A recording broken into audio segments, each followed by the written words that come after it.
আমরা দুইটা ভাগে আজকে আমাদের ওয়ার্কশপটা আমরা করব। সেটা হলো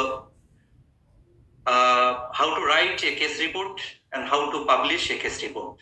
দুইটা ব্রড হেডলাইনে আমরা আলোচনা করব।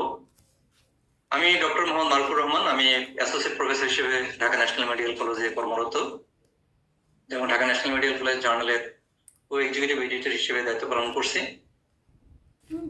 Welcome to this today session. তো আমি প্রথমে যে কথাটা বলেছিলাম যে প্রথম আমাদের সেশনের শুরুতে আমরা যেটা জানবো যে how to write a case report, কিভাবে একটা কেস রিপোর্ট লিখতে হয়। তার নিজস্ব কিছু গাইডলাইন আছে, কিছু ফরম্যাট আছে আমাদের কেস রিপোর্টটা লিখতে হয়। আপনারা কি সবাই আমার কথা শুনতে পাচ্ছেন? একটু রেসপন্স করবেন। আপনারা সবাই শুনতে পাচ্ছেন আমার কথা? জি, শুনতে পাচ্ছি। আচ্ছা, স্লাইড গুলো দেখতে পাচ্ছেন তো না? হ্যাঁ, দেখা যাচ্ছে। না, অনেক সময় স্লাইড চেঞ্জ হয় না, এখানে চেঞ্জ হয়, আপনারা দেখতে পারেন না। তো আমি বিষয়টা কনফার্ম করে নিলাম। তো কেস রিপোর্ট, যে কথাটা আমি বলতেছিলাম যে কেস রিপোর্ট আমাদের না জানার কারণে অনেক সময় আমাদের সেটা পাহাড় সম মনে হয়। আসলে বিষয়টা তেমন না, খুবই সিম্পল জিনিস। আপনারা সবই হয়তো দেখছেন, জানেন। একটা স্ট্যান্ডার্ড প্রোটোকল ফলো করলে আমাদের কেস রিপোর্টটা রাইটিং করা খুব সহজ হয় আর কি। তো এই বিষয়টাই, এটা তো কোনো সেশন না, যা শুধু আমরা একটু আমাদের অভিজ্ঞতাগুলো শেয়ার করবো আর কি। কেমন? অনেক বিষয় আপনারা জানেন, যা শুধু আমরা অভিজ্ঞতাগুলো শেয়ার করব এবং একটা আইডিয়াল কেস রিপোর্ট কি কি ফরম্যাটে লিখতে হয় এবং একটা জার্নাল চুজ করার ক্ষেত্রে একটা পাবলিকেশন করার জন্য আমাদের কি কি থ্রেড আছে এবং কিভাবে সেটা ওভারকাম করতে হয়, সেই বিষয়গুলো আজকে আমরা জানবো ইনশাল্লাহ। তো কেস রিপোর্ট লেখার কিছু কৌশল আছে এবং সেই কৌশলটা আমাদের যদি জানা থাকে সেটা আমাদেরকে অনেক হেল্প করবে আমাদের কেস রিপোর্ট রাইটিং এবং পাবলিকেশনে।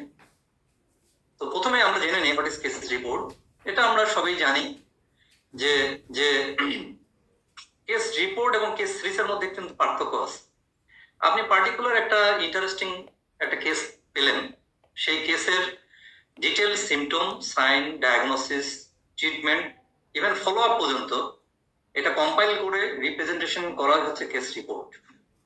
আর অনেকগুলো কেসের সমষ্টি হচ্ছে কেস সিরিজ।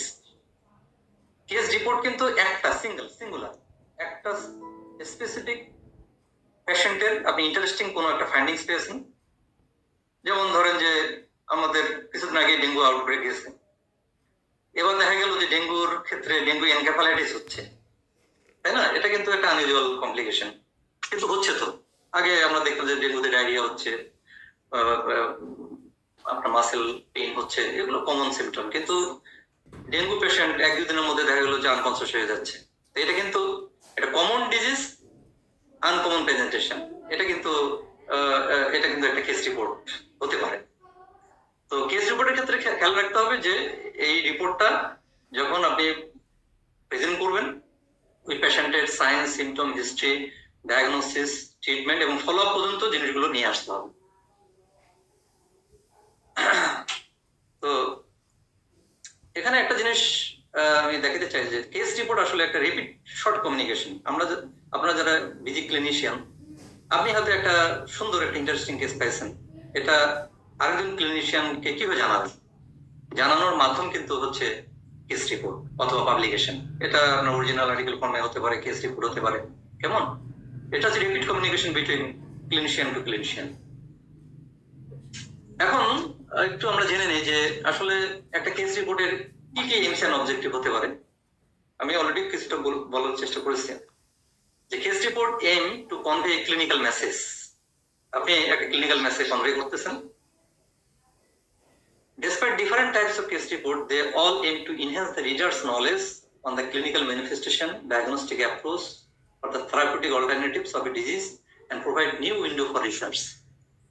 আপনি দেখুন, আপনি একটা কেস রিপোর্ট আপনি প্রেজেন্ট করলেন, একটা কেস রিপোর্ট আপনার পাবলিশড হলো, অথবা এই কেস রিপোর্টকে বেসিস করে একজন কিন্তু একটা স্টাডি শুরু করলেন এবং আলটিমেটলি এটার পাবলিকেশন করলেন আপনার ওই ক্লু ধরে।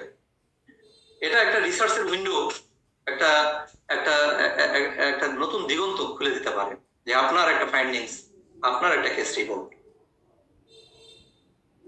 তো এখন দেখুন যে এই কেস রিপোর্টটা আসলে আমাদের যে স্টাডি যে আছে এটা কি প্রসেকশনাল স্টাডি নাকি অবজারভেশনাল নাকি analytic, which type of study it is? আমরা নিঃসন্দেহে এটা বলতে পারি এটা একটা অবজারভেশনাল স্টাডি, এটা descriptive type of observational study. কেমন? কেস রিপোর্টগুলো সাধারণত কিসের বেসিসে হয়? যেমন রেয়ার ডিজিজ, কোন একটা রেয়ার ডিজিজ আউটব্রেক হলো, এটা নিয়ে কেস রিপোর্ট হতে পারে। আবার কমন ডিজিজের রেয়ার ফিচার, যে কথাটা আমি বললাম যে ডেঙ্গুতে আছে, ডেঙ্গু পেশেন্টের এনকাফালাইটিস হচ্ছে অথবা ডেঙ্গু পেশেন্টের একটা আনইউজুয়াল সিম্পটম হচ্ছে, কেমন? কমন ডিজিজ বা আনকমন প্রেজেন্টেশন, এটাও কিন্তু কেস রিপোর্ট হতে পারে। তাহলে কেস রিপোর্ট আপনি সিলেকশন করার সময় এই জিনিসগুলো আমাদের মাথায় রাখতে হবে। Unexpected event in the course of treatment of a patient, আপনি একটা পেশেন্টের ট্রিটমেন্ট করতেছেন কিন্তু হঠাৎ করে তার আনএক্সপেক্টেড কিছু ইভেন্ট হচ্ছে, সেটাও কিন্তু কেস রিপোর্টে আমরা প্রেজেন্ট করতে পারি। ডায়াগনস্টিক ডাইলেমা হতে পারে, ম্যানেজমেন্ট ডাইলেমা হতে পারে। এখন আসুন আমরা দেখুন, আমরা কিন্তু আমাদের প্রমোশনের জন্য আপনারা সবাই জানেন যে বিএমডিসি গাইডলাইন অনুযায়ী আমাদের পাবলিকেশন লাগে, এবং আপনারা সবাই জানেন যে অ্যাসিস্ট্যান্ট প্রফেসর থেকে অ্যাসোসিয়েট অথবা অ্যাসোসিয়েট থেকে প্রফেসর হতে গেলে আমাদের পাবলিকেশন লাগে। সেক্ষেত্রে আমাদের ম্যান্ডেটরি হলো অরিজিনাল আর্টিকেল আমাদের অ্যাটলিস্ট 3টা লাগবে, অ্যাসিস্ট্যান্ট থেকে অ্যাসোসিয়েট, এবং অ্যাসোসিয়েট থেকে প্রফেসর হতে অরিজিনাল আর্টিকেল 5টা লাগবে। এর সাথে সাথে আপনার যদি রিভিউ আর্টিকেল থাকে, কেস রিপোর্ট থাকে, এটা আপনার প্রমোশনের ক্ষেত্রে বাড়তি অ্যাডিটিভ হিসেবে কাজ করবে। কেমন? তো আমরা কেন কেস রিপোর্টটা আমরা বেছে নিব? একটা হলো কেস রিপোর্ট সহজে লেখা যায়। আমরা যেভাবে আমরা হিস্ট্রি টেকিং, আমরা থার্ড ইয়ার ফোর্থ ইয়ার আমরা হিস্ট্রি টেকিং পড়েছিলাম, কেস রিপোর্টে কিন্তু আমাদের অরিজিনাল আর্টিকেলের সাথে কেস রিপোর্টের কিছু বেসিক পার্থক্য আছে, যেটা আমি একটু পরে আলোচনা করবো। এটা এত বাধা ধরার কোনো নিয়ম নেই, এটা নির্দিষ্ট সহজ কিছু ফরম্যাট আছে, সেই সহজ ফরম্যাটে আমরা খুব সহজভাবেই একটা কেস রিপোর্ট লিখতে পারি। আমরা এটা ইজিলি পাবলিশ করতে পারি, কারণ একটা কেস রিপোর্টের রিভিউ প্রসেস অরিজিনাল আর্টিকেলের রিভিউ প্রসেসের মতো না। হ্যাঁ, এখানে কিন্তু ধরাবাঁধা কিছু নিয়ম আছে, এটা আপনি ফলো করলে আপনার কেস রিপোর্টটা ইজিলি পাবলিশ হবে। এবং এই কেস রিপোর্টটাই পিজি ক্লিনিশিয়ানের জন্য খুবই অ্যাপ্রোপ্রিয়েট। আপনি আপনার চেম্বার প্র্যাকটিসে অথবা আপনি ওয়ার্ডে, হ্যাঁ, আপনি যেখানে প্র্যাকটিস করতেছেন সেখান থেকে আপনি একটা ইন্টারেস্টিং কেস নিয়ে আপনি সেটা ফর্মুলেট করে এটা পাবলিশ করতে পারবেন। এখন আসুন আমাদের এই যে কেস রিপোর্টটা সায়েন্টিফিক এভিডেন্স হিসেবে কেস রিপোর্টের অবস্থান কোথায়?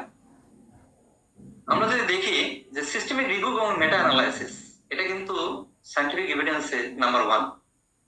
আপনারা জানেন যে মেটা অ্যানালাইসিস গুলো অনেক এক্সটেন্সিভ ভাবে কাজ করা হয় এবং এটা সায়েন্টিফিক এভিডেন্স ভেরি স্ট্রং। কিন্তু কেস রিপোর্টের এভিডেন্সটা হচ্ছে একেবারে বটম।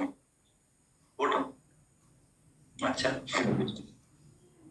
তো এই মেটা অ্যানালাইসিসের পরে আমরা যদি দেখি র্যান্ডমাইজ কন্ট্রোল ট্রায়াল আরসিটি, এটা হচ্ছে সেকেন্ড পজিশনে আছে সায়েন্টিফিক এভিডেন্সে। প্রসপেক্টিভ এক্সপেরিমেন্টাল ট্রায়াল এর থার্ড, এবং কেস কন্ট্রোল স্টাডি এটা হচ্ছে পরে, এবং সবার নিচে হচ্ছে কেস রিপোর্ট সায়েন্টিফিক এভিডেন্সের ক্ষেত্রে।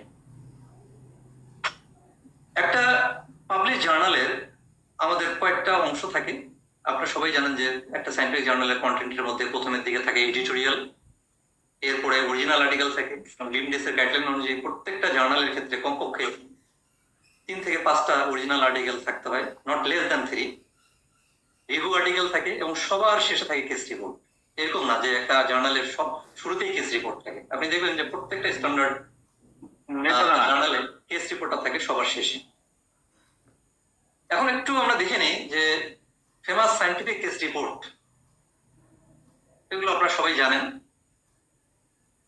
ম্যাকব্রাইট থ্যালিডোমাইড কেস রিপোর্ট 1961, এটা ল্যান্সেটে এসেছিল। এটার বিষয়ে আমরা একটু ধারণা নিব যে আসলে থ্যালিডোমাইড এই ড্রাগটা ইনিশিয়ালি প্রেগন্যান্সিতে মর্নিং সিকনেসে দেওয়া হতো, কিন্তু পরে দেখা গেল যে প্রেগন্যান্সিতে এই থ্যালিডোমাইডে বার্থ ডিফেক্ট হতো।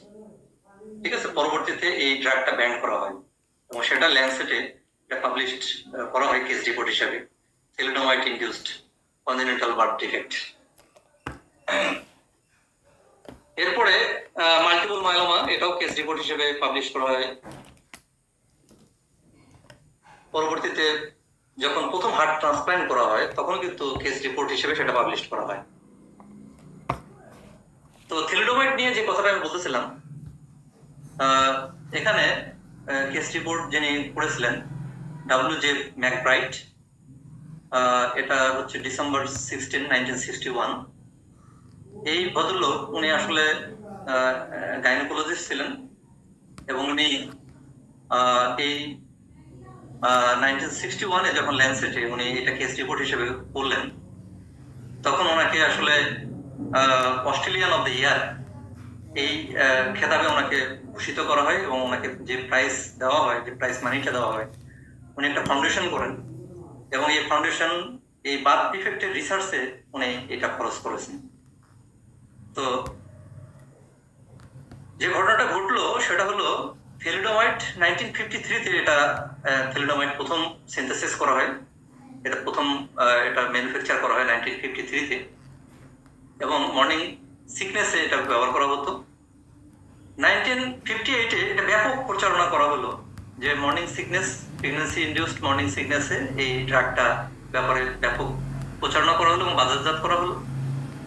কিন্তু উইলিয়াম ম্যাকব্রাইট এই ভদ্রলোক উনি প্রথম 1960-তে এটা নোটিশ করলেন যে এই থ্যালিডোমাইড যে মায়েরা খেত তাদের বাচ্চাদের বার্থ ডিফেক্ট হচ্ছে, তাদের লিম শর্টেনিং হচ্ছে অথবা তাদের লিম অ্যাবসেন্ট হচ্ছে, মানে একটা লিম অথবা বোথ লিম এভাবে শর্ট হচ্ছে।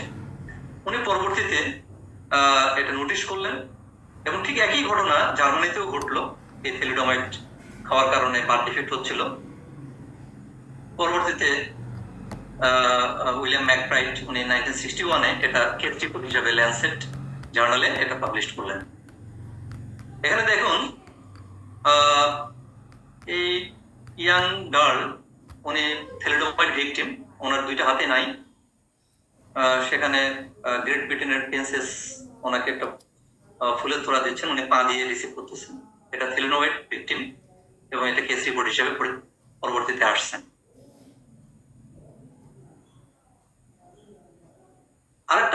আরেকটা কেস রিপোর্ট, এটা ইন্টারন্যাশনাল খুবই ইন্টারেস্টিং কেস রিপোর্ট। আপনারা সবাই জানেন যে মাল্টিপল মায়োলোমা আবিষ্কারের যে বিষয়টা, মাল্টিপল মায়োলোমার যে cancer marker Bence Jones protein, আপনারা সবাই জানেন বেন জনস প্রোটিনের আবিষ্কারটাও এভাবেই কেস রিপোর্ট হিসেবে পাবলিশ করা হয়। এখানে একটু শর্ট করে আমি যেটা বলতে চাই সেটা হলো ডক্টর ম্যাকিনটায়ার্স ওনার হসপিটালে যে পেশেন্টগুলো আসতো সেই পেশেন্টগুলো দেখা যেত যে খুবই সিভিয়ার পেইন থাকতো চেস্ট, ব্যাক এবং পেলভিসে, এবং পেশেন্টগুলো সাপোর্ট ছাড়া দাঁড়াইতে পারতো না, খুবই ব্যথা হতো। উনি পরবর্তীতে ডক্টর হেনরি বেন জনসের সাথে উনি কনসাল্ট করলেন। হেনরি বেন জনস ছিলেন একজন রিপোর্টেড কেমিস্ট। উনি ওই পেশেন্টের ইউরিন পরীক্ষা করলেন এবং ইউরিন পরীক্ষা করে উনি বেন জনস প্রোটিন নামে একটা জিনিসের আবিষ্কার করলেন এবং পরবর্তীতে এটা দেখা গেল যে পরবর্তীতে এটা মাল্টিপল মায়োলোমা বিভিন্ন ভাবে এটা নামকরণ করা হলো এবং আলটিমেটলি হোমার রাইট উনি প্লাজমা সেলকে এর জন্য দায়ী বললেন এবং প্লাজমোমা এটা নামকরণ করলেন এবং পরবর্তীতে এটাই হলো যে ক্যান্সার মার্কার, যেটা মাল্টিপল মায়োলোমার যে ডিসকভারি। এখানে একটু আমি দেখাই যে his discovery of proteinuria in multiple myeloma remained the only biochemical test for cancer until the discovery in 1970 of carcinoembryonic antigen and alpha fetoprotein. তাহলে carcinoembryonic antigen এবং alpha fetoprotein আবিষ্কারের আগ মুহূর্ত পর্যন্ত এই বেন জনস প্রোটিন এটাই একমাত্র marker ছিল মাল্টিপল মায়োলোমা আবিষ্কারের আর কি। এই জিনিসটাও কেস রিপোর্ট হিসেবে পরবর্তীতে পাবলিশ হয়েছিল। ইনি হচ্ছেন হেনরি বেন জনস, যিনি মাল্টিপল মায়োলোমার আবিষ্কারক। তো যাই হোক, এখন আমরা জানবো সেটা হলো যে কেস রিপোর্ট আমরা কিভাবে প্রিপেয়ার করবো। প্রথমে আমরা একটা কেস সিলেক্ট করব। কেস রিপোর্ট রাইটিং এর ক্ষেত্রে প্রথমে আমরা কেস সিলেক্ট করব এবং এটা কেস রিপোর্ট আমি সিলেক্ট করার পরে আমার আহ, যে মেন্টর থাকবেন অথবা বিভাগীয় প্রধান থাকবেন অথবা বিভাগীয় চেয়ারম্যান থাকবেন, ওনার সাথে আমি এই বিষয়টা আমাকে শেয়ার করতে হবে যে আমি এরকম একটা কেস পেয়েছি, আমি এটা কেস রিপোর্ট হিসেবে প্রেজেন্ট করতে চাই। সিনিয়রদের সাথে একটু কনসাল্ট করে দিবেন এবং সেই কেসের ইন্টারেস্টিং পয়েন্টগুলো আপনি ফোকাস করবেন এবং একটা ডেডলাইন ফিক্সড করে ফেলবেন যে আমি এই কেস রিপোর্টটা আমি 2 মাস বা 1 মাসের মধ্যে আমি লেখাটা কমপ্লিট করবো। এই ডেডলাইন ঠিক না করলে আপনি দেখবেন যে ওই পেশেন্ট আপনি আপনার সামনে হয়তো ট্রিটমেন্ট নিয়ে চলে গেছে, আপনি হয়তো তার হয়তো যে একটা পয়েন্ট, যেমন আপনি ইনভেস্টিগেশনের ফাইন্ডিংসটা লেখা রাখেননি অথবা ট্রিটমেন্টের কোনো একটা পোর্শন বাদ পড়ে গেছে, এইভাবে কিন্তু হয়। আপনার যদি টার্গেট থাকে, আপনার ডেডলাইন এবং আপনার সব ফরম্যাট যদি রেডি থাকে, তাহলে কোনো কিছু মিসিং হবে না, আপনার লিখতে আপনি সহজে আপনি লিখতে পারবেন।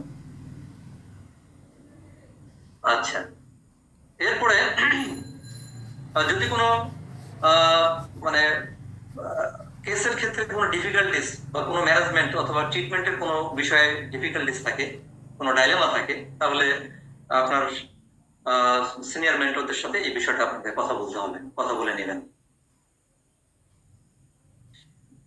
এবং এই কেস রিপোর্টের যে সিগনিফিকেন্ট যে বিষয়গুলো, এই কেস রিপোর্টটা আসলে, এই কেস রিপোর্টটা প্রেজেন্ট করলে রিসার্চের কোন জায়গাগুলো ফোকাস হবে, সেই বিষয়গুলো আপনি নিজে নিজেই ঠিক করতে হবে, আমাদের নিজে নিজেই ঠিক করতে হবে এবং এটা জাস্টিফিকেশন এটা তুলে ধরতে হবে আর কি। যাই হোক, এর পরবর্তীতে আপনি এই কেস রিপোর্টটা আপনি যদি পারেন, সম্ভব হয়, তো সেক্ষেত্রে ডিপার্টমেন্টাল কোনো সেশনে, এটা মর্নিং সেশন হতে পারে অথবা জার্নাল ক্লাব হতে পারে, এখানে প্রেজেন্টেশন বললে যেটা সুবিধা, এই বিষয়ে যখন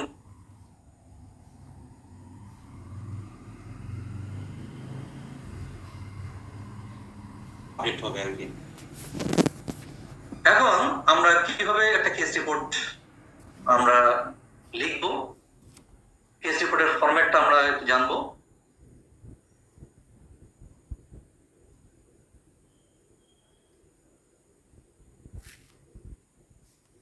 ইউজুয়ালি একটা কেস রিপোর্ট